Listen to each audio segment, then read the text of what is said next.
So do you believe the conviction of Gosnell will benefit the pro-life movement? Yes, I think very much so.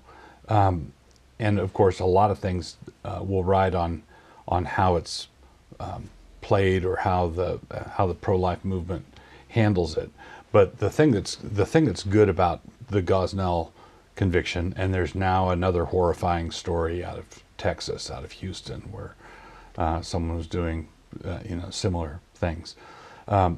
It falls in the same general category as the advance of ultrasound technology has benefited the pro-life movement, and that is a veil has been torn off the whole thing, so that people now know what we're actually talking about, right? So, and of course, Christians and pro-lifers have known the whole time. We've known for decades what we're talking about. But the Gosnell jury, for example, the judge excluded all pro-lifers by definition from the jury.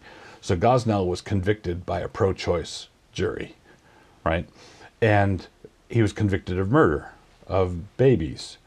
But if he had done in this part of the room the same thing that he did in that part of the room, everybody would have been okay with it. Well, what the conviction does is highlights the schizophrenia.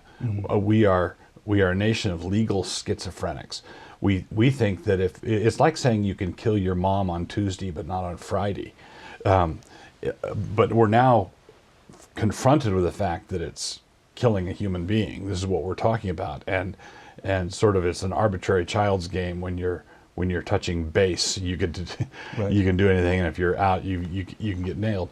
That kind of schizophrenia is not sustainable as a foundation in law. It's not. It just can't support a. You're convicting Gosnell. You're sending him to prison for the rest of his life for doing what the President of the United States supported doing, provided it was done, in the dark, or provided it was done out of sight. One of the things I thought that would be really good to take advantage of this would be the pro-choice movement has made this. I think they've had a good time of making it appear awkward for pro-life people when they're trying to define life and when life begins, because there's this sort of seemingly arbitrary, or they try to make it sound arbitrary when you describe it as conception, because it seems arbitrary. You're talking about cells at the cellular level.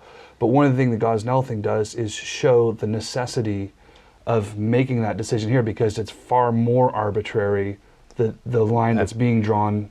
Absolutely. I think the magic figure in the Gosnell trial was 25 weeks. Right. So an OBGYN witness for the prosecution in this case was maintaining, well, I would never do an abortion after 25 weeks, but prior to 25 weeks, here's how you tear off the arms and legs, and and you say, okay, why is that?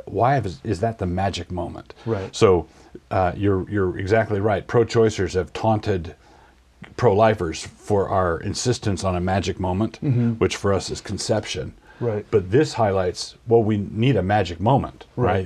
That we have to define it somewhere. And if you just arbitrarily draw a line at 25 weeks, 26 weeks, and ultrasound technology shows you your kid and the sex of the kid and personality and facial expressions, he's got everything in there but the skateboard, right? He's a child.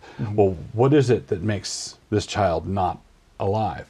And all of a sudden, the pro-choice people are grasping for some sort of legal definition. Here's the magic moment. But of course, Roe v. Wade has allowed for late-term abortions. So now the magic moment is in the womb, outside the womb, which means that if you snip the child's spinal cord when the child is in this configuration, it's a constitutionally protected right. If you take the baby out and snip the spinal cord, you're a murderer, and possibly facing the death penalty.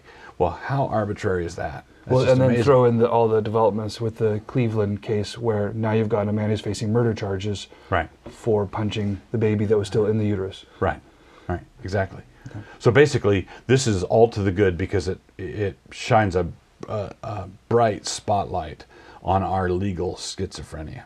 Yeah.